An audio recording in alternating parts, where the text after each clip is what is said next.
Southeast.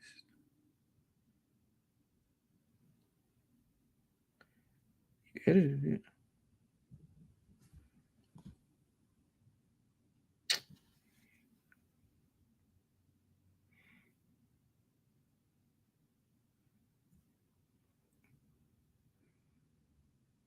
Where the fuck is the original?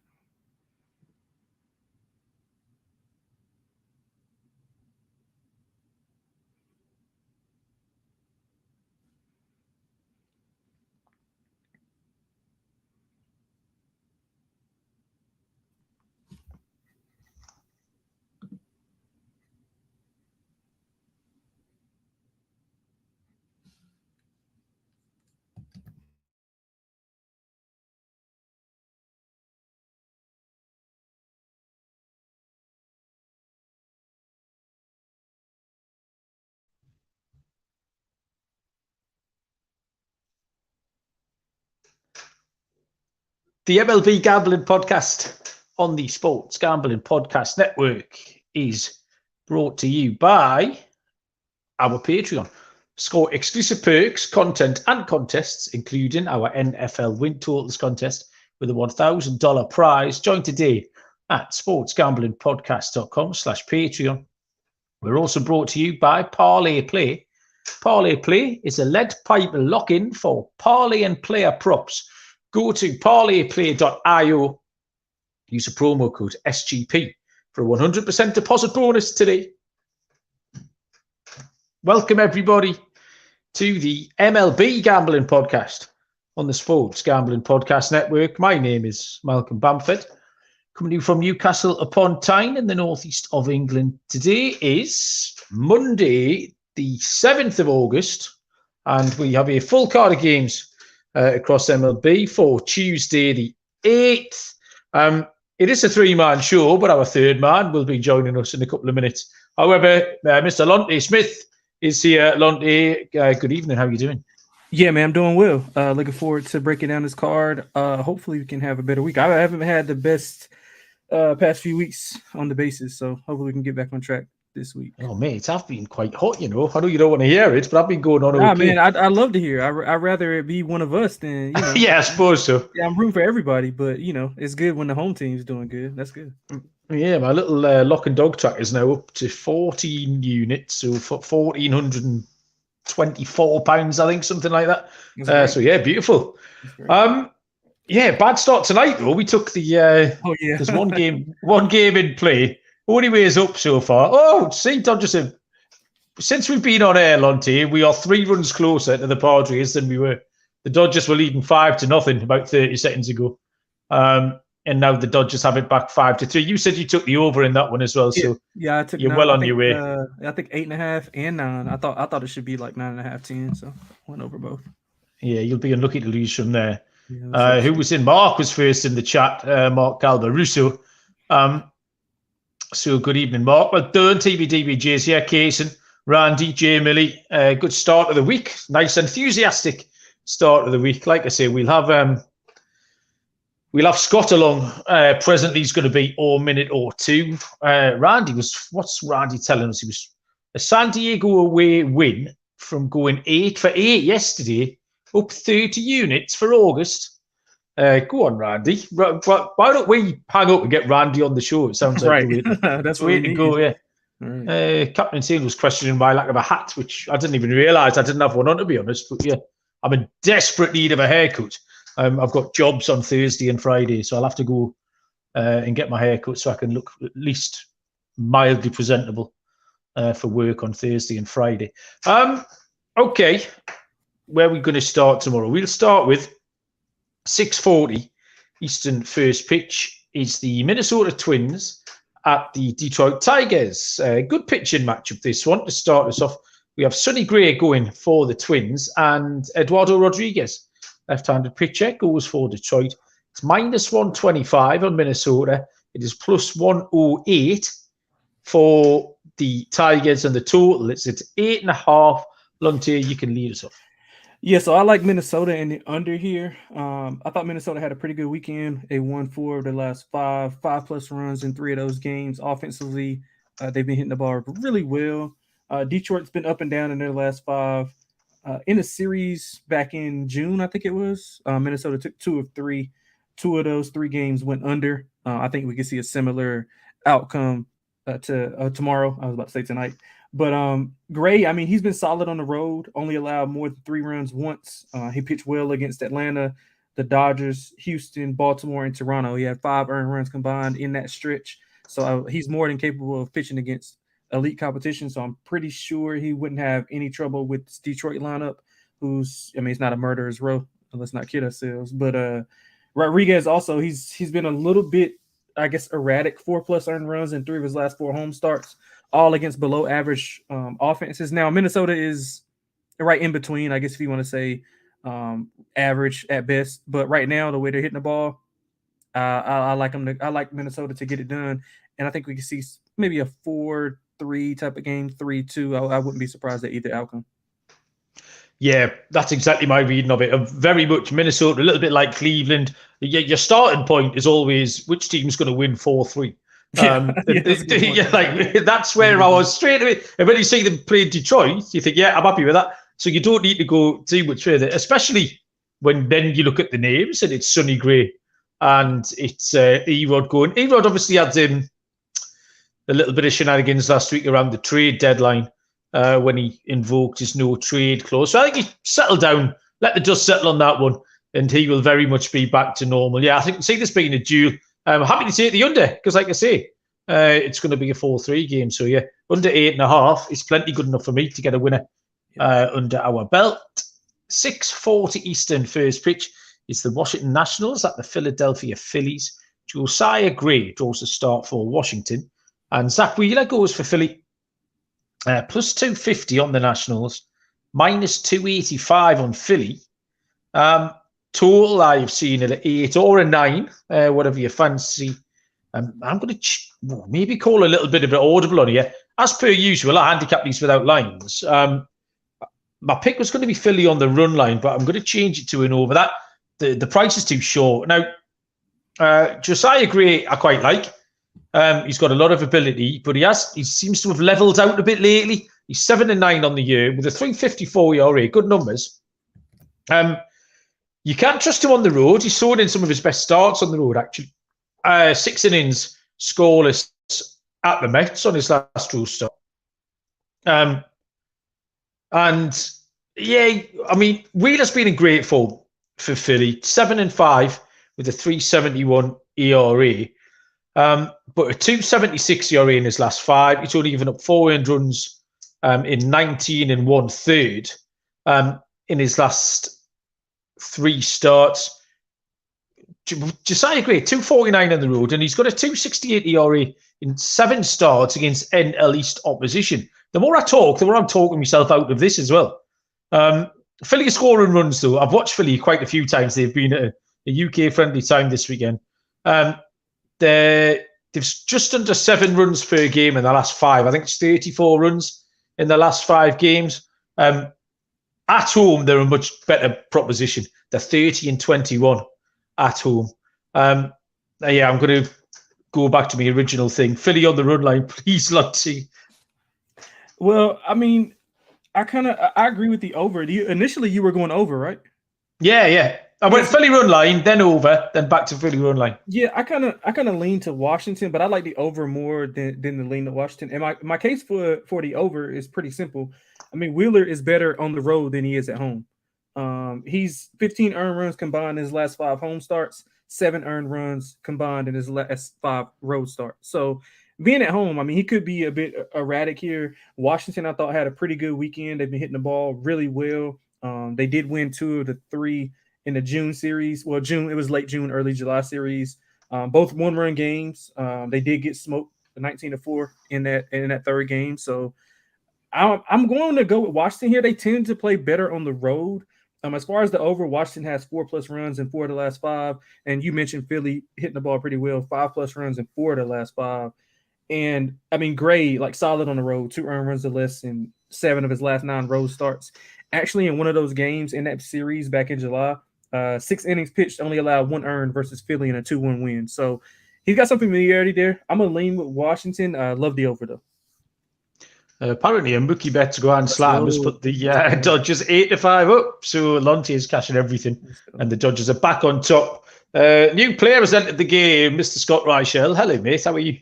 Good. How's it going with you? Good. What's happening, man? Nothing much. Sorry, I'm late. I was stuck in the bathroom, so sorry I'm late. Beautiful. That's an enduring image for everybody. Thanks, Scott. Well, we've had a valid excuse, so apologies there. You could have said anything there. I don't know why you had to tell us, but the interest of honesty, good values here at SGPN. I'll be honest, my internet is just packed up on my laptop. However, my MLB screen and the little ad reads that I need have stayed open. However, I won't be able to comment in the chat anymore, so you can call me stuff, and I have no form of recourse, unfortunately. But I should be able to plow on through the show. Next up is a 6:40 Eastern first pitch between the St. Louis Cardinals and the Tampa Bay Rays. We have Miles Mikolas, the Lizard Man. Hooray! He's back. And he will take on Zach Eflin for Tampa Bay. Plus 150 on St. Louis, minus 172 on Tampa, with the total set at 8. Scott, straight over to you. Yeah, for this one, it's a pretty tough call because of where the line's located, but I do think I'm going to lean to Tampa in this one. We've been fading Mikolas for a decent portion of the year. I'm not exactly going to stop now. We know the Cardinals are not exactly going to, let's just say, compete for anything meaningful for the next couple of months, while Tampa's still fighting for a playoff spot. Right now, they're up against it in the division because the Orioles have been on fire lately, but Tampa's still trying to hold on to a wild card spot. So the game matters more. We know Tampa's been dominant at home this season as well. And you're looking at Eflin. Overall, it's kind of been alternating between good and bad starts. So he might actually be in line for a bad start. But simply put, with the Cardinals not playing for anything, with Tampa needing pretty much every game moving forward, I think I'm going to go with Tampa on the run line here. I just think that when you're looking at how these teams match up, the Cardinals have been especially bad on the road, while the Rays, once again, are still really good at the Trop. I think Eflin will get it together, but Mikolas does pitch to a lot of contact, which could be a problem. I'm going to go with the Rays run line in this one. Yeah, I got the same pick, Scott.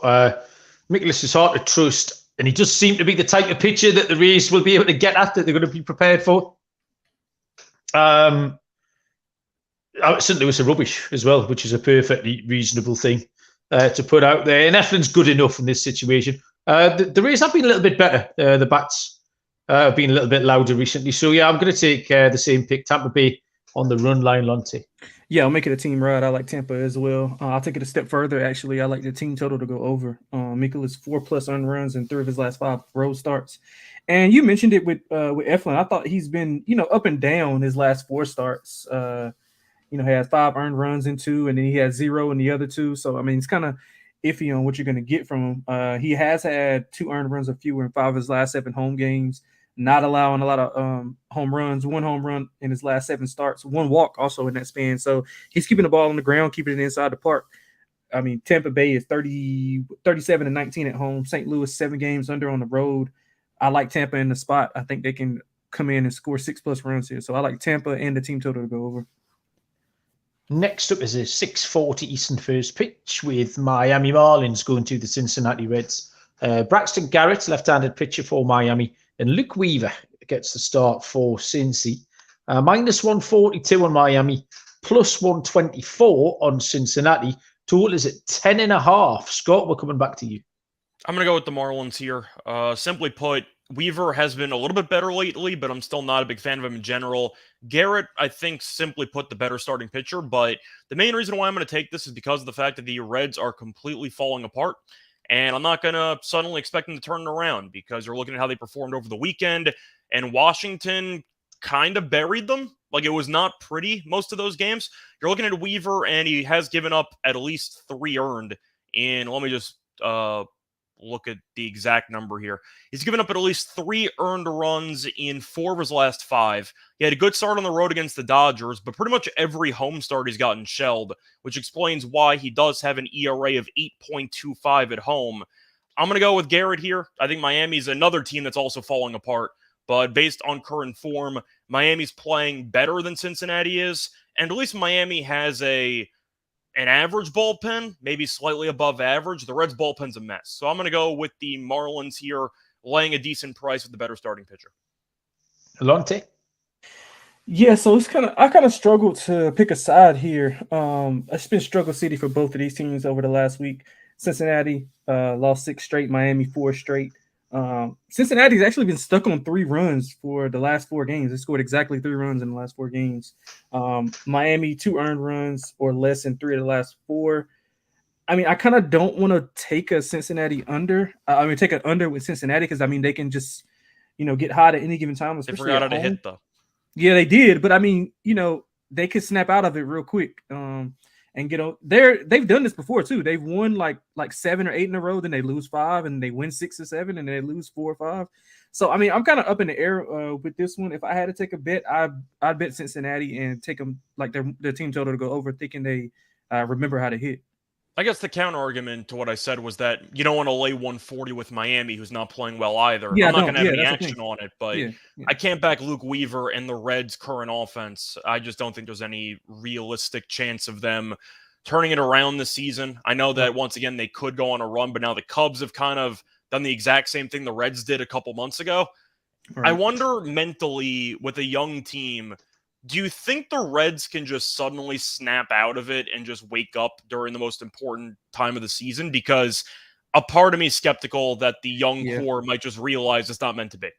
Yeah, I mean, I think that is a big case as to why a lot of people were like kind of confused as to why they didn't like make a, more, I guess, a trade deadline move. Yeah, seek out more players in the trade deadline because you got all those young guys. You don't have any veterans because I thought they needed another ace. Like I would have loved for them to get like Max or just anybody that's veteran led to get in there and show the young kids who had some experience, I guess. But I mean, I was kind of shocked at that. So I'm with you. I'm in line that I don't know how they're going to handle because it's later in the season, pressure's on. You got to win some of these games, especially with some of these teams below you that are performing pretty well.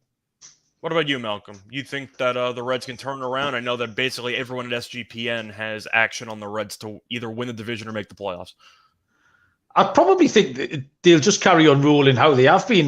When they were going very well a few weeks ago, it was just a young kids turning up to the ballpark, just happy to be there and playing well. And they probably haven't given it an awful lot of thought. They got Votto back, which was that veteran presence that you were talking about. What the little red flag for me was when they put Jonathan India on the trade block. I thought that was a bit peculiar. Yeah, I agree with that. Yeah, and then he got injured anyway. But right. Still, yeah, right. That's fair enough. And they've got a lot of that. They've got a very, very well stocked young infield, middle infield particularly. However, I thought India was important. It's just to set a marker down for what the rest of that young dugout was thinking. As far as this game goes, I can't take Miami at minus 142, regardless of if I think they'll win. It's far, far, far too short. If I had to pick a side, it would be Cincy. And although the total's a little bit high here, I'm happy to take the over. I mean, Garrett, 608 ERA in his last 5 starts. His road numbers are quite misleading. You could look at them and think they were okay, but they're totally out of kilter. And I've just got the word nope written next to Luke Weaver in big letters. So runs off both. And yeah, I'll go over 10.5. Big Barry's joined us in the chat. What you're doing here, Barry, I have got no idea. Me and Barry have spent so much time together in the last 3 weeks doing these Premier League preview shows. I would have thought the last thing he wants to do is come and listen to my voice for another half an hour. I'm getting the notes of those meetings between. Yeah. Sorry, Scott. I realised we have made no, it's all good. I'm just saying I'm getting like the third-hand experience of the conversation that you're having with Baz every day. Baz is probably here because he did nothing but pick extraordinary priced winners in the Football League at the weekend. He gave out a 60-1 parlay. He gave out 3 dogs on the show, and they all hit. Plus 450, plus 450, plus 300.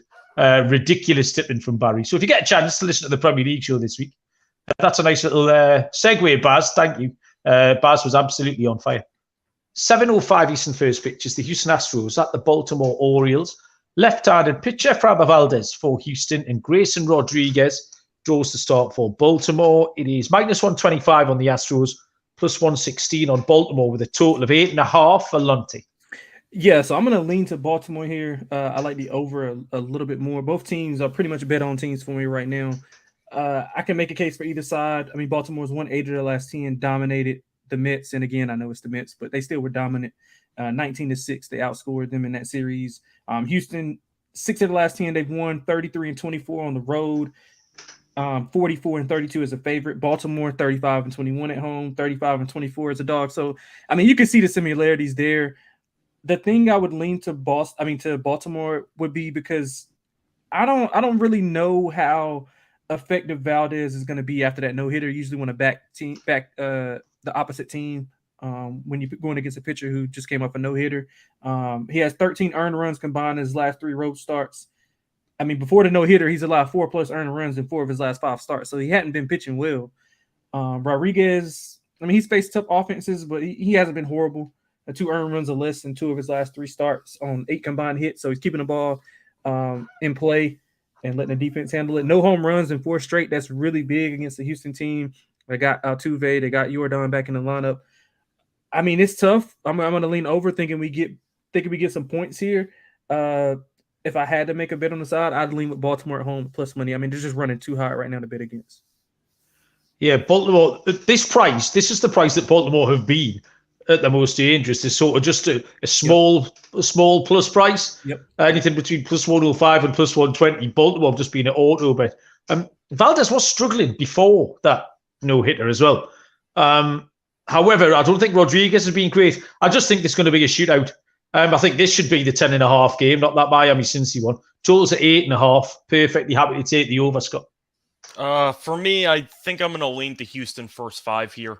I don't feel great about it, but Rodriguez was very good against the Yankees, which doesn't really mean anything to me, as you might know at this point, but he has really not been good this season, and Valdez, I know, was struggling, but he went from being awful for about a month to throwing a no-hitter, so maybe he found something, but still, point is, I do think when you're looking at these 2 pitchers, Houston does have a pretty significant edge in that department, and you're looking at the first 5 money line price.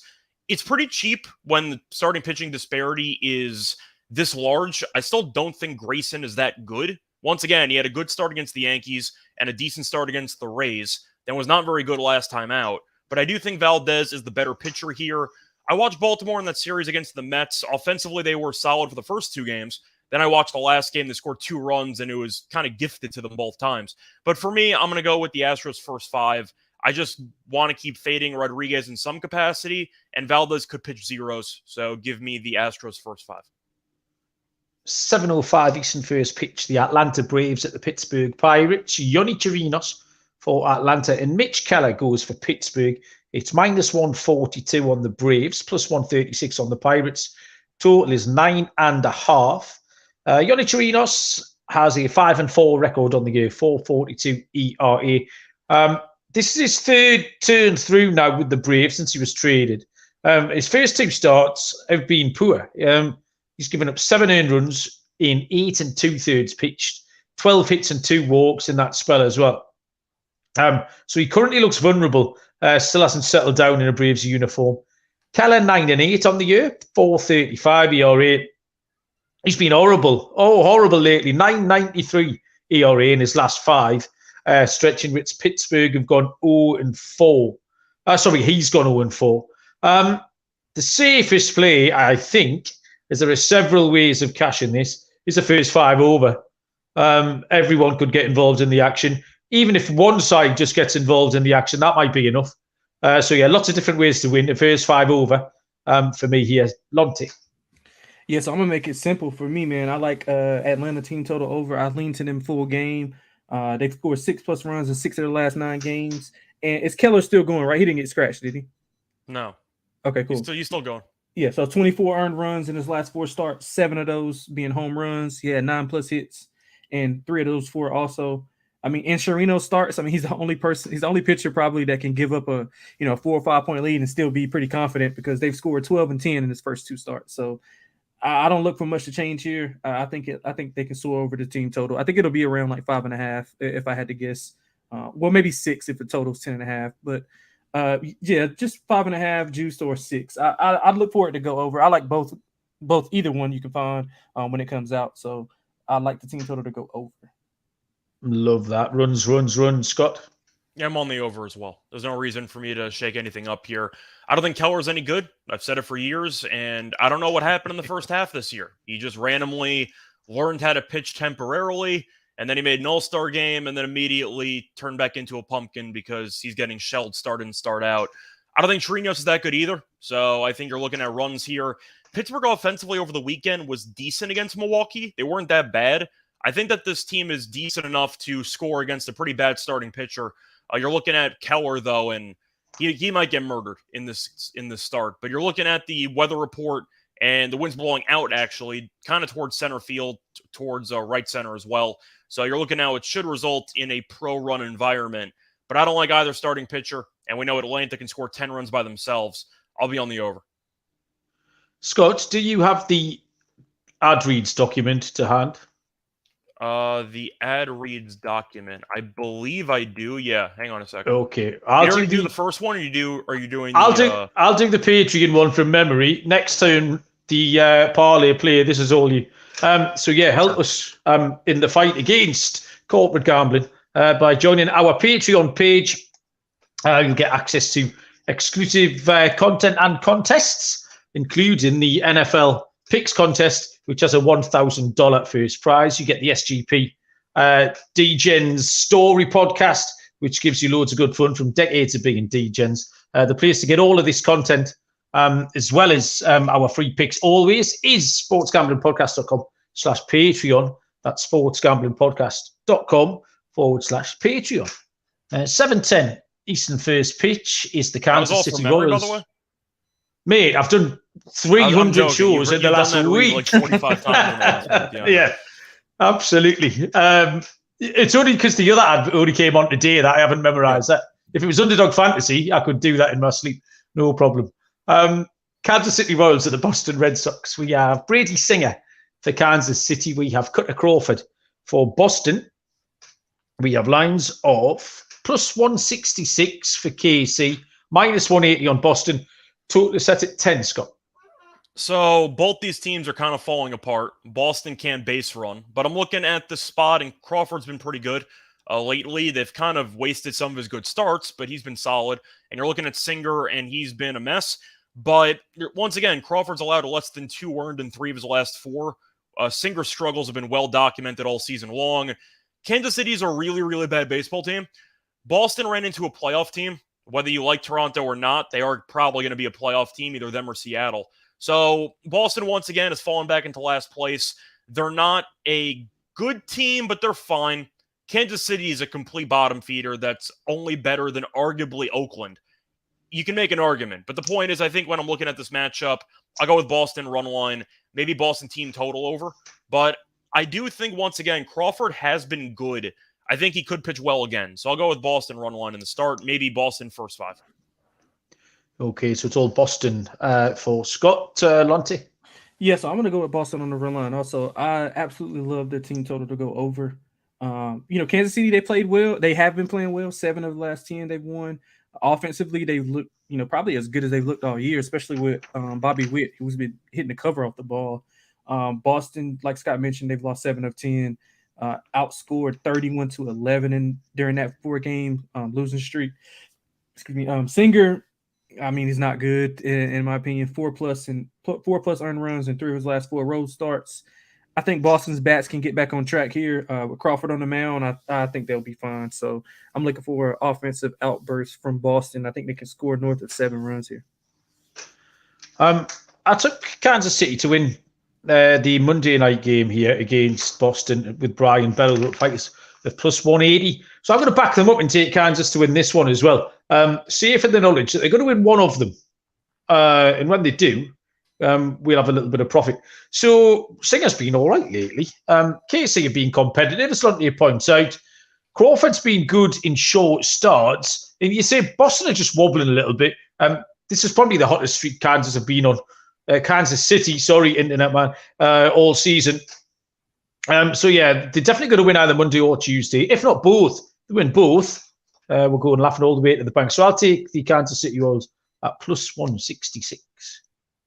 7:10 Eastern first pitch. The Chicago Cubs at the New York Mets. Jameson Taillon for the Cubbies and Carlos Carrasco for New York. Minus 132 for Chicago. Plus 124 for the Mets. Total is 9.5. Jameson Taillon, 6-6, 5.36 ERA. Absolute season of 2 halves so far for Taillon. his numbers are absolutely catching up. He was a bit of a laughingstock early on in the season. Recently, 4-0, 2.08 ERA in those last 5 starts. The Cubs have won all 5 of those, and they've covered the run line in all 5 of those as well. Carrasco at this point is just a warm body. I think that's what the Mets are rolling out there. That's the most positive thing about Carlos Carrasco is that this was just an instinct. Again, I've said it repeatedly that I look at a game with instinctively, and then do I need a reason to look at it any deeper? And when I saw the odds, I don't need a reason to look into this any deeper. It's Cubs on the money line, -132. But the fact the Cubs have covered the run line in those last 5 wins by Tyone makes the Cubs a run line play plus money as well. So that's another angle in. But yeah, I can't see any other outcome here, Scott. Yeah, I might mention this again later in the show, but I'm all over the Cubs here, just simply put. They're a freight train right now. They score a bunch of runs. The pitching has actually cooperated lately, and Tyone's been a big reason for that. They've won 5 straight starts of his that you mentioned before and covered the run line and all those. Carrasco is, I mean, you're calling him a warm body. I'm not even sure if he is. He's just a pitch machine at this point. He's just handing out a batting practice. So I'm going to fade Carrasco here. His ERA at home is 8.51. He's allowed at least 4 earned in 4 straight starts.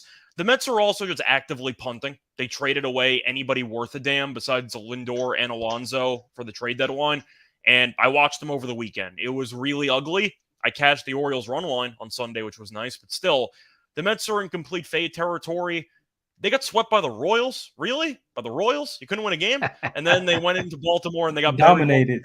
There's nothing to like about that team. These really are just the 2 opposite spectrums here. The Cubs are one of the hottest teams in the league. The Mets are a laughingstock right now.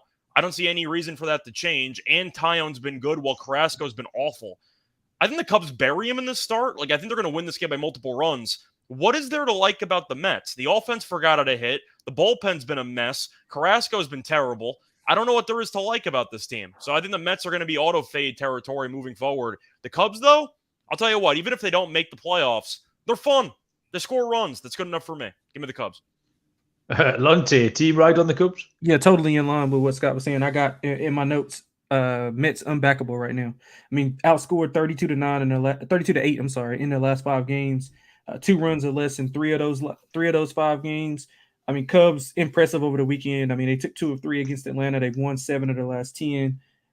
I mean, they won 2 of 3 in a May series, and obviously those are 2 different teams than they are right now. But probably can argue that the Mets were a little bit better at that time, and they still lost. So, well, they were better because that was before they traded half their team. Right. So, I mean, just by that alone, I mean, I think the Cubs are just on a heater right now. I think the Mets are just in fade mode. I think we called for it maybe like last week or 2 weeks ago, saying that they were going to go on this rough stretch here. So I like the Cubs any which way you can get them. Team total over. I like them on the run line. I like them on the money line. Any way you can get them. At least the Mets realized to blow it up. The Padres are still pretending to care. I don't know what the Padres are doing, but whatever. Can say the same about the other New York team that we root for, Scott. Yeah, that is true. But the Mets, they blew it up. They needed to, but that's not good for them for the rest of the year. Yeah. Jay Milley pointing out just how ridiculously good Bellinger's been in the second half, which is true. The Mets, at the start of the season, we've been talking about this all-star roster, mega talented owner flexing his financial muscles. Last night they lined up with DJ Stewart hitting cleanup. Where was DJ Stewart? Yeah, where was he at the start of the season? Like, was he an after? I mean, was he on a roster? Sounds like a basketball player. Yeah, he's hitting cleanup for what was supposed to be this mega team. There was a basketball player. I forgot his name now. Bollocks. This is a bad story. He was at the Leeds match yesterday. And shit.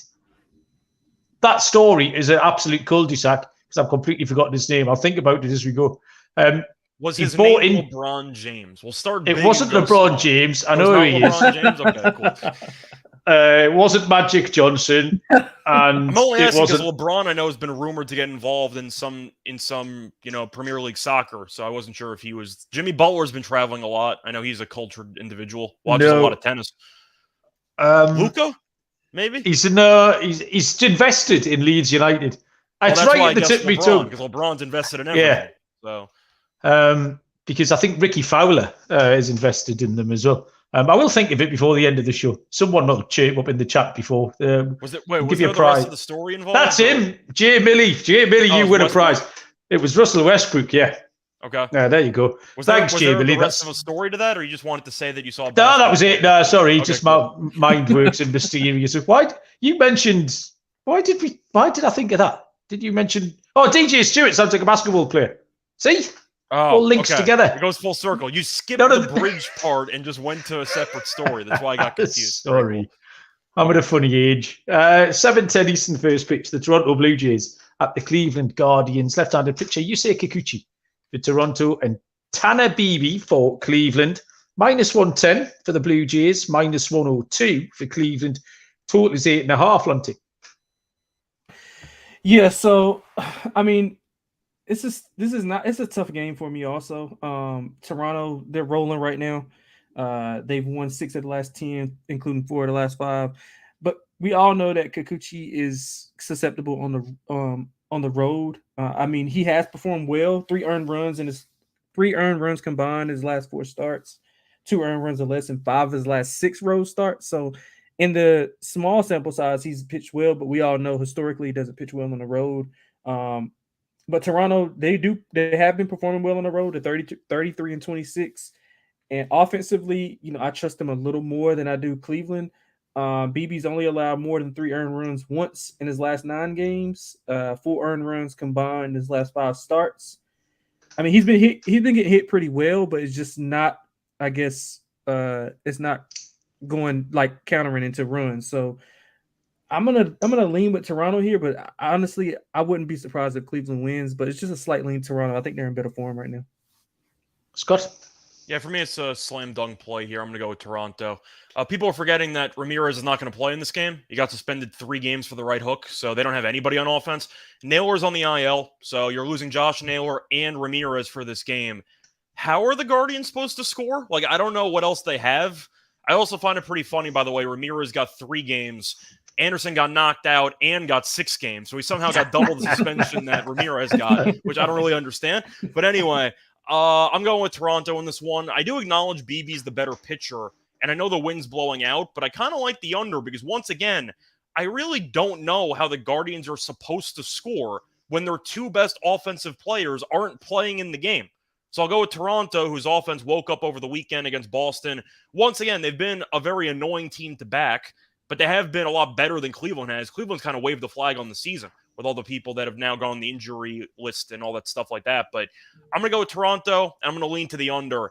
Without Ramirez and without Naylor, I don't know what I'm supposed to like about Cleveland. So I'm going to go with the Blue Jays in this spot. Yeah, you've nailed both the angles there, Scott. My initial pick when I handicapped it kind of blind was the under. Because Kikuchi's been good. I like BB. Cleveland don't score many. And then you add into that the fact that I since learned Ramirez got that 3-game suspension. The commentator's call of that, myself and Dylan. Anderson. Yeah, it was outstanding. Myself and Dylan spoke about that. I saw a video on Instagram where somebody was watching the 3D coverage of the thing with like basically a bunch of stick figures, and they showed Ramirez and Anderson like squaring up, looking like Minecraft blocks, like in the damn like. It was really, really funny. Whatever software they were using, it was good stuff. Scott, you remember the movie Major League? I don't know, Mal. I don't know if you watched it. That's what it reminded me of. Whenever he's ducking his shoulder, it's going to hurt him in the later rounds. Yeah, man, that was hilarious. Yeah, that was good. Toronto in the under is the right answer. Scott, you got it. Scott, do us that ad read, man. Oh, so we're also brought to you up by our brand new sponsor, an ad read that Malcolm does not have in front of him or does not have memorized, Parlay Play. And Parlay Play is a great way to get down on your favorite parlayed player props. Football season's right around the corner, and Parlay Play will have all your favorite props. Parlay Play is available in a ton of states, including California and Texas. Plus, our good friends up north, Parlay Play is available in a bunch of provinces in Canada. And when you sign up, use our code, and you'll get a sweet bonus to get started. A parlay play that I know we all like here is going to be the over in that Pirates and Braves game on Tuesday, so keep an eye out for that. Head over to parlayplay.io and use promo code SGP for a 100% deposit bonus up to $100. That's parlayplay.io, promo code SGP. Beautiful. That's good. 8:10 Eastern first pitch is the New York Yankees at the Chicago White Sox. Clarke Schmidt for the Yankees and Touki Toussaint for the White Sox. Minus 142 for New York, plus 130 for Chicago. Total is 9.5. Clarke Schmidt is 7-6 with a 4.35 ERA. He's very predictable. Is Schmidt 5 innings, occasionally 6 on a good day, 2 or 3 earned runs, and the game will be close. The Yankees have won his last 4 starts. Touki Toussaint interests me. You've probably got this if you listen to any shows that I've handicapped him on in the last few weeks. He's 1-4 on the year with a 3.92 ERA. But he's got a lot of tools. There's better days ahead, definitely, for Toussaint. He pitched okay at Texas last time. He was caught out by a couple of home runs. I think he can go okay here. We know what we're going to get off Schmidt, but I'm going to back Toussaint. I'm going to take the White Sox in the first 5 innings. I don't know if they can hold a lead, but I think they can get a lead. So, yeah, give me the White Sox early on. Scott? I'm going to go on the under in this game, simply put. The Yankees' offense has been okay recently, but a lot of the runs yesterday were completely gifted because of the fact that Houston, let me see if I got this right. They walked 2 guys with the bases loaded. There was a hit by pitch with the bases loaded. The Yankees scored a bunch of runs without actually doing anything. If you watch that 4th inning, they still can't hit with guys in scoring position. They just can't do it. And you're looking at who's pitching for the Yankees in this start. Once again, I just think the Yankees have a pretty decent option on the mound. I might be underselling it a little bit, but I think you're looking at a spot where the Yankees are a fade team and they can't win any series. In fact, the only series that they've actually won recently has been against the Royals and against Oakland, I believe. So they really haven't done anything recently against any teams that are worth anything. I'm not saying that the White Sox are worth anything. Schmidt's been okay, though, but that might be because the rest of the rotation wasn't very good. I think he can do enough against the bad offense to keep them in check to some degree. Maybe 5 innings, 2 runs. I agree with you, though. I think Toussaint's in line to actually pitch very well here, and I think that Toussaint's a pretty underrated pitcher. The problem is the walks. He's walked 27 batters in 41 and a third. But with the exception of yesterday's game, the Yankees are a pretty free-swinging bunch. Let's put it that way. They chase a lot of pitches. I'm going to go with Toussaint with you in the first 5. Realistically, though, the Yankees just keep laying numbers and you keep losing money backing them because they're not very good. I'm going to go with Toussaint here. I think Schmidt's been okay, but I think Toussaint's actually potentially better than Schmidt is. So I'm going to go with the White Sox in the first 5 with you. Okay, cheers. Scott, Lonte? Yeah, I'm with you, with both of you guys, actually. I love the under. I mean, Chicago's 7 under and 7 of their last 10. The Yankees are 500 in their last 10 as far as over-under, but it has a lot to do with opponent scoring and not really them offensively, as Scott hit on. 2 of the 3 went under in their June series. Total was maybe like a half point to a full point. Those weren't even close. I remember the doubleheader was just a hideous back-to-back game of baseball. Right, and now the close was, I think, lower than this, so I'm not understanding, but whatever. I'll take it. I mean, both teams hitting under 230 in their last 10 games, so offensively, I'm not expecting a lot to happen here. I love the under in this game. I'll be surprised if either team scores 3 runs. Did Jimenez get injured in the brawl too? Because Anderson's out. Yeah, he did. Yeah, he did. I saw Eloy was something off, so I don't know if he's he hurt his foot or something. Yeah, I guess. I don't really know what exactly happened there, but once again, the White Sox might be down 2 of their best hitters because of the brawl that happened. So 1 for sure. That's another reason to like the under. Yeah. Right. I had a little watch of the Nolan Ryan Ventura brawl today just for the hell of it because I like headlock. Yeah, we've got a bit of brawl nostalgia crept in after watching Anderson and J-Rab. I do want to give a shout out though to Elvis Andrews, who had a front row seat to 2 of the best punches that were thrown in the last 10-15 years because he was there for the Odor play. So Andrews, front row seat in that infield to see some fighting. Oh, I love shit like that. Just the funny little anomalous stuff. 8:10 Eastern first pitch is the Colorado Rockies at the Milwaukee Brewers. We have 2 lefties going in, Kyle Freeland for Colorado and Wade Miley for Milwaukee. Plus 185, the Rockies. Minus 215, the Brewers. Total of 9, Scott. So I think going into the series, I kind of just told myself I was going to fade Colorado blindly. Milwaukee had a pretty mediocre series over the weekend against Pittsburgh. They ended up splitting the 4, which once again is not losing a series, but against Pittsburgh, you probably need to win more of those. But Milwaukee's been a good home team. The Rockies, though, had a decent series over the weekend, but we know the Cardinals aren't a good baseball team, so that kind of makes some sense. But Colorado's 19-37 on the road. Miley has been solid this year for the most part, and a weird thing about the Rockies, in previous years, they were actually really good against left-handed pitching. This year, they're really not. They're just not good against lefties. I don't really know why they pulled a complete 180 in that department. But I'm going to go with Milwaukee. It might be an ugly game, but I'm really anti-Freeland. He's allowed 20 home runs this season, so I do think Milwaukee can generate enough home runs to actually score enough runs to win this. Freeland, though, to go through the last couple starts, he has allowed at least 3 earned it's at least 4 of the last 5. I'm trying to see how deep it goes. In 5 of the last, is it 4 of the last 5? Yeah, 4 of the last 5. So I don't exactly trust him. The Rockies have also lost each of his last 4 starts. They've lost 8 of his last 10 starts. I'm on the Brewers run line here. I just think the Rockies on the road are useless, especially after they traded away anybody that's worth a damn in that lineup, besides McMahon. But he's also not good against lefties. So give me Miley and the Brewers minus 1.5. Lonte? Yeah, I'm gonna lean the other way. I'm not really proud of it, but I'm gonna lean the other way. Well, you're concerned that Milwaukee's not going to score enough to cover. Like, I get the argument. Yeah, so I mean, Colorado swept them in a May series. Obviously, 2 different teams, but they outscored them 19-9 in that series. That was in Coors, though, right? Was it in Coors? Yes, I think it was. Yeah, I think it was.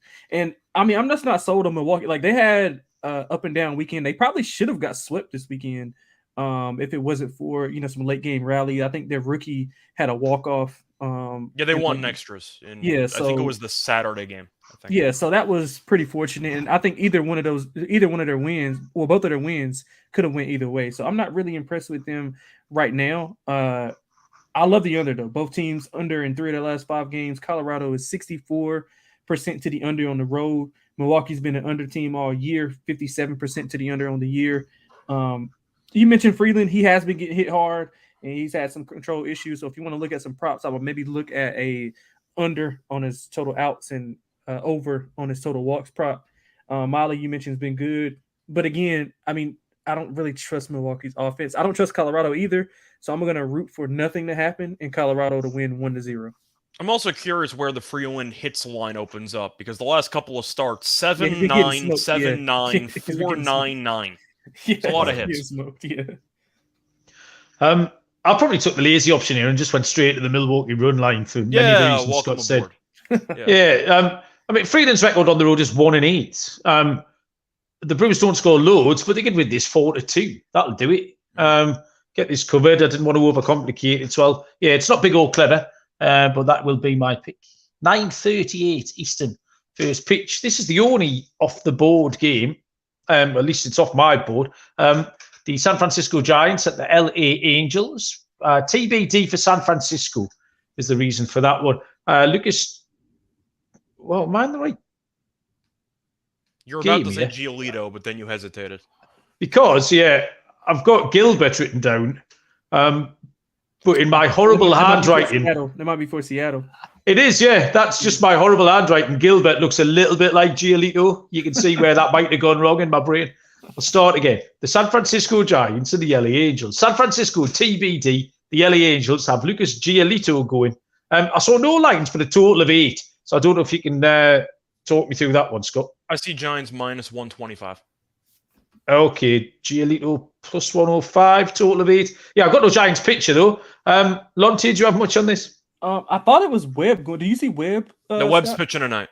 Oh, he is. Oh, okay. Well, I don't know about the pitcher. Then, I mean, I'll lean to San Francisco, but I mean, kind of want to know who's pitching. But I mean, the Halos, they've not won a game since the trade deadline.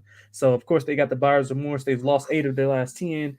Part of that is being the person that they traded for. I mean, Giolito, he hasn't pitched well. He's allowed 12 earned runs, and 5 of those are home runs on 14 hits in his 2 starts as an Angel. Both of those 2 games were on the road against solid offenses. I will give him credit for that. But I mean, this will be his first home start as an Angel. I'm pretty sure there'll be, a little bit more support for him there. They're a little better at home, 29-27. But again, I mean, I don't know if I can back them right now. I gotta I gotta wait to see who San Francisco pitches. If it's a bullpen game, or I don't know who they be in line for a start, but I probably lean to San Francisco, just depending on who they start. But it's kind of hard to tell right now. Yeah, Jay Millie's thrown out that it might be a bullpen game. Yeah.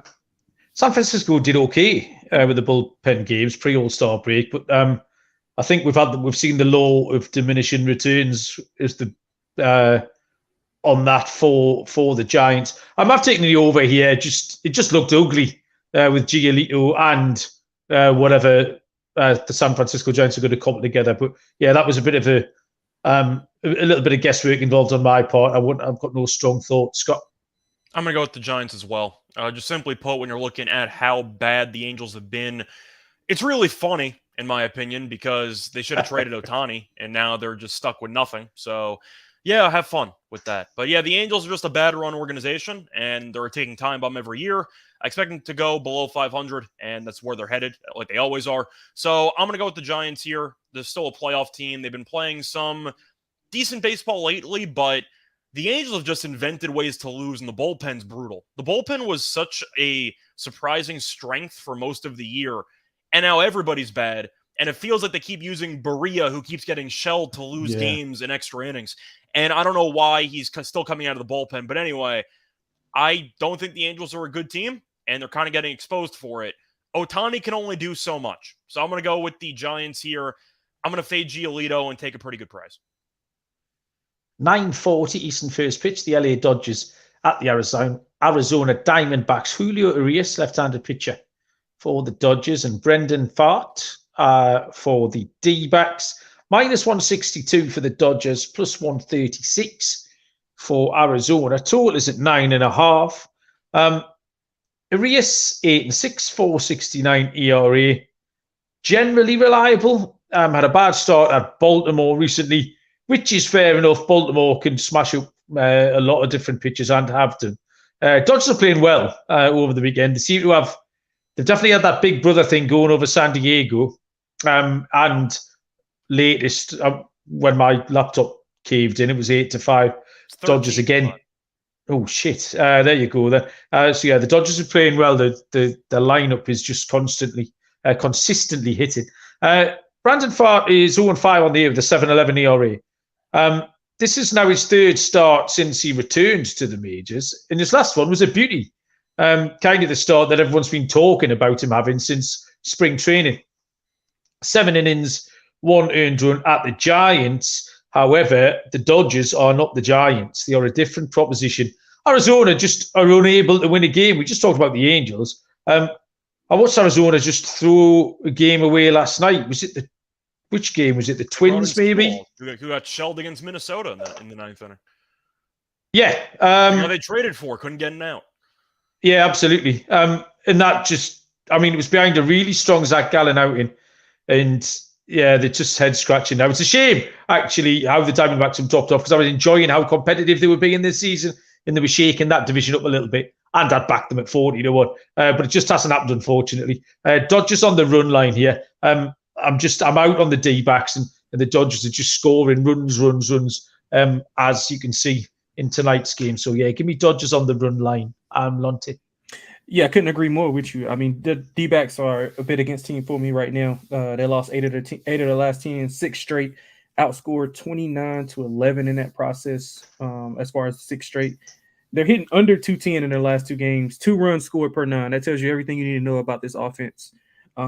Urias, I don't really love him, but he's been fine.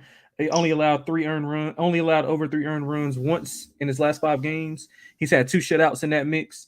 The way this offense is going, I don't think he'll have any issues throwing against Arizona. The Dodgers team total is a perfect bet for me also. 8+ runs in 4 of the last 5. It'll probably be 5. It'll be 5 in the last 6 if you count tonight. So they're rolling. I don't see any slowing them down right now. I think they'll roll Minnesota. I think they'll roll Arizona. Scott, can you make any different cases?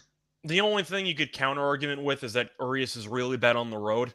But yeah, I'm just going to choose to ignore it because I don't really care. I'm not backing Arizona. I just can't do it. I forgot what the exact numbers were. I think Arizona is 7-21 in their last 28. It's something atrocious. It's either 7-21 or 7-22, but they've been really bad. At the end of the day, I'm looking at the Dodgers, who once again are playing some really good baseball. It's not the exact same comparison to the Reds game we talked about earlier, but the Diamondbacks are a young team. They've had an opportunity to maybe make the playoffs and surprise some people. They've hit a massive wall, and I don't know why they'd suddenly turn it around. This team stinks. Like, I can't back this team, and against the Dodgers, I especially can't back this team. I think the Dodgers kill them this entire series. Like, I don't know what there is to like about Arizona. Do I think Arizona is suddenly going to wake up and have a moment where they just decide that they're going to try to make a second playoff push? No. It's over. Stick a fork in them. I'll go with the Dodgers run line. They're going to win this game comfortably. 9:40 Eastern first pitch, the penultimate game on the show, is the one that's off the board, not the one that I misread earlier on. This is the San Diego Padres at the Seattle Mariners. San Diego have a TBD pitcher, and it is Logan Gilbert, not Logan Giolito, who will pitch for Seattle. This is the one where I saw a total of 8 and no numbers for. So, I see Seattle minus 125. Do you have a picture at all, though, for... No. No, okay. Same thing as the Giants game. One team doesn't have a pitcher, minus 125. That's really weird. Okie doke. Scott, we'll let you take this away. So, yeah, I'm going to go and take the Mariners here. I'll tell you what, Seattle finally looks like a team that's trying to actually live up to preseason expectation. Like, they've been playing some good baseball. Now, facing off against the Angels helps. It was a huge sweep over the weekend. But when you're looking at the Mariners, they're playing good ball, just simply put. Now, the Padres, I roasted before. Once again, the Mets of the West. And, yeah, they're down 13-5 in the 6th inning on a team that should have blown it up at the trade deadline. So, yeah, San Diego is pretending to stay relevant, but they're not. And the Mariners actually have played some good baseball. And I think Gilbert's a solid pitcher. I'm not sure who's going to go for San Diego. We saw the Rich Hill acquisition. That didn't exactly work out well yesterday. So I'm not sure if it matters who's going to pitch for the Padres here, but I just can't back them. I think Seattle's been in good form. The Padres, in addition to having to play this game, had to burn a lot of the bullpen in the Monday game because, once again, they're down 13-5 in the 6th inning. So they have to use a lot of relievers.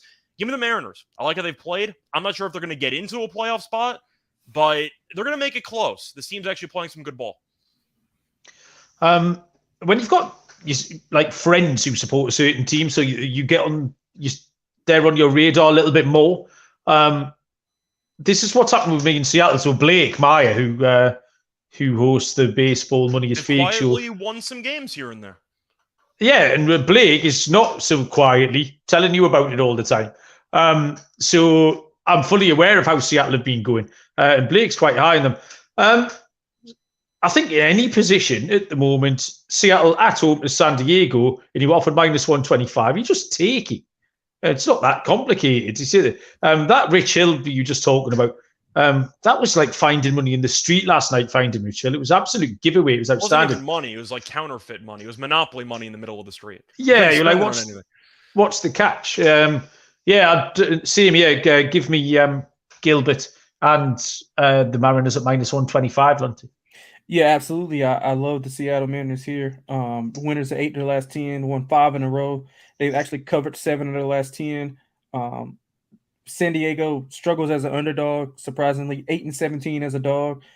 Gilbert, I'm not the biggest fan of. He's been a bit erratic in his last few home starts, but outside of that, just over a bigger sample size, he's been pretty solid. San Diego's hitting 228 versus righties on the year, 220 on the road versus righties this year. So, I mean, all signs point to Seattle here, depending on the pitcher. I've seen Nick Martinez was listed earlier today. I'm not sure if he'll go, but that's who I saw listed earlier. But again, like Scott said, I don't think the pitcher matters. I think Seattle is in good form. Seattle's a good buy-on team going forward for me. I think they got the bats in the lineup. If they can get Castillo to actually be consistent on a game-to-game basis and give him some run support, I think they'll be a fun team to watch and bet on. Yeah, I think Seattle are one of the teams more likely to make a run towards the end of the season. Totally agree with you. The final game, 9:40 Eastern first pitch, is the Texas Rangers at Oakland Athletics. Max Scherzer goes for Texas, and lefty JP Sears is on the hill for Oakland. Minus 238 for Texas. Plus 200 on Oakland. Total is 8. Lonte, finish us off with a winner here. Yeah, so I'm gonna make it really simple. I'm going with Texas on the run line, and I'm going with their team total to go over. I was gonna make it my dog, but I seen that they were like minus 150 on the run line. But so I like Texas and the team total over. They're 28-24 on the run line when they play on the road. They've won 7 of the last 10, including 5 in a row. To expand on the team total, 5+ runs in all 5 of those games. They're outscoring opponents 36-13 during their win streak. I mean, it's not much good to say about Oakland. Look, I know Mal, I know me and you, we love the first 5s, but I gotta have Blackburn on the mound. That's rule number 1. He has to be on the mound, or it's a few other guys. Sears, I guess, is fine, but I don't like the matchup for him here.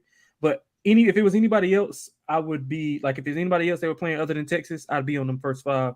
I can't take them right now in this matchup. They had 2 earned runs or less in 3 of the last 5. They've lost 6 of the last 10 and are 17-39 at home. Scherzer, it looked shaky at first. He gave up the 3 early, but he settled down and he shut the White Sox down. Sears, like I said, he's been serviceable. If it was any other team, I'd probably be on him. But outside of allowing a home run recently, he's been fine. But I think Texas' offense is just too good right now. So I'm gonna go with Texas and their team total to go over here.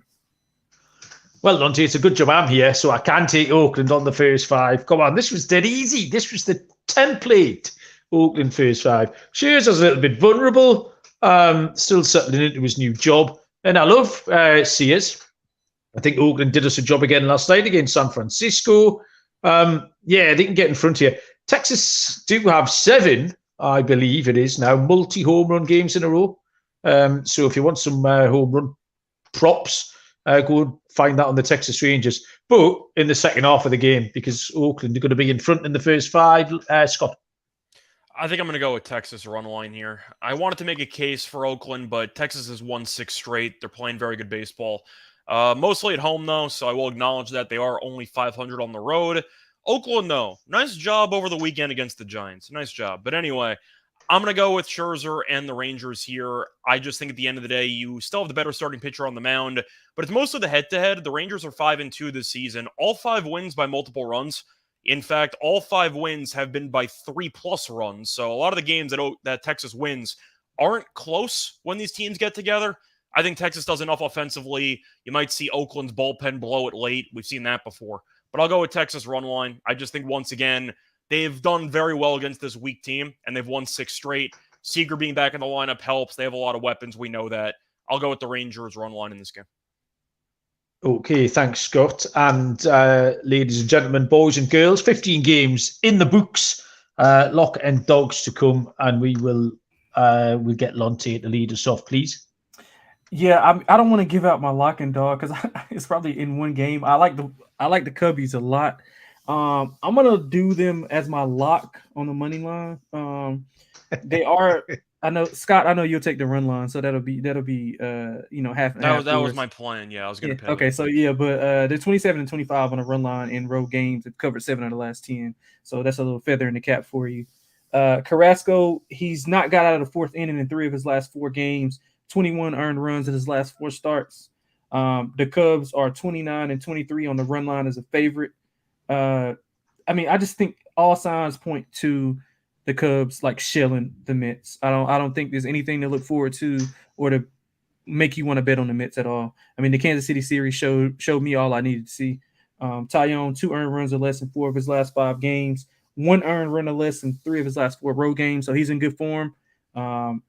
I think Chicago buries him here, so I'm gonna go with Chicago as my lock. As for my dog, I gotta find one because I was gonna go with 2 in the same game. So can you circle back to me, Mal, real quick? Yeah, absolutely. Of course we can. Scott.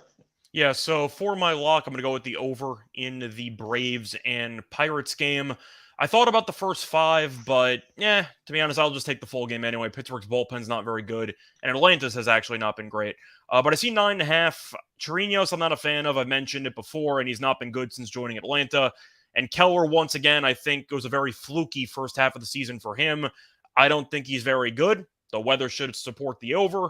I'll be on the over 9.5 as my lock. And for the dog, I am going to go with the Cubs run line at around plus 116. Simply put, Cubs are the much better team. Tyone's been good lately for the past month. Carrasco is, once again, a pitching machine. He'd be very good in the home run derby, though. I think that might be his calling in a couple of years. But still, I'm going to go with the Cubs. This team's been a freight train. I'm not going to step in front of them. And the Mets have nothing to play for. They've also lost, 5 straight, 6 straight? Give me the Cubs run line as my dog.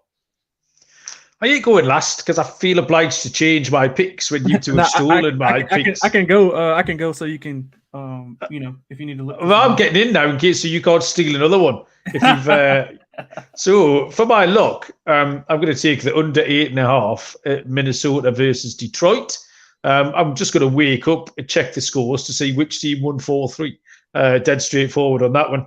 And for my dog, fuck it, Kansas City plus 166. I think they're going to win tonight, Monday. They're also going to win tomorrow, Tuesday. Brady Singer's been okay lately. I don't mind Cutter Crawford at all, really. But Boston are wobbling a bit. Kansas City have been winning more games lately than they have all season. Plus 166 is a big old price, so I'll take Kansas City. Lonte, I don't think you were going there anyway, were you? No, I wasn't. But I'm going to another bad team, though. I'm taking plus 180 with the Colorado Rockies. Yeah, so... I mean, I don't love it. Listen, I don't love it, but it's just a swing at the fence. I mean, they've had recent success against Milwaukee, and we know that Milwaukee is probably not going to score 5 runs. So they're going to have to win a low-scoring game. I think it's going to be a 2-1, 3-2 type of game. I don't trust Freeland as much. He's been getting hit pretty hard. But, again, Milwaukee hasn't shown the ability to be able to hit consistently. So I'm going to take plus 180 with Colorado, man. Let's go, Mal. And you people thought my pick was bad. Hold my BS, says Lundy. What does that parlay pay? Yeah, that's a good point. Plenty. Which parlay? Colorado money line, Kansas City money line. Let me plus 180, plus 166. It's going to pay 0 because they're both not winning. If you put $50 on, you win no dollars. Easy. What do we got? 6 plus 600. Oh, mate. Or in other words, negative $50. So. We'll see what happens, Have a bit of faith, Scott. We're going to buy Scott a shirt. We're going to buy Scott an SGPN shirt when we win, Mal. I'm looking forward to it. You guys will have the money to spend. I'll take a free T-shirt. That's not a punishment. That's actually a reward in a way. Yes, you're right. What's happening Monday night, boys? Anything fun before we go? Nah, man. I'm glad we can get this under 110, so we won't have to hear Moonoff talk about us. That is what we on 107. I mean, we could try and drag it out. Me and Dylan are quite good. Me and Dylan are good. We're record time. Little bit of Carl Lewis. 15 games in an hour 7, man. That's pretty good. 15 games on a 3-man show, yeah. Me and Dylan did like 11 games in 2 men last night. So, Scott, what are you up to? Probably watching tennis. Big tennis tournament started in Canada today, so I have some action. So hopefully that cashes. Good times. I'm going to have an hour's baseball. And then get myself to bed. I'll repoint you in the direction of all the Premier League stuff. Season starts on Friday. 17 of the season previews are now out. We have our £1 million show tomorrow and then the pick show on Wednesday. So that is incredibly exciting. And like I say, Baz is in such good form. It would pay you to tune in. We'll be back tomorrow. Thanks everyone in the chat for joining us. It was live and kicking. As per usual. Good luck with all your baseball bets. But until tomorrow, we'll see you down the road. Cheers. Scott, you'll have to turn this off because I can't. Oh, I forgot you lost the power.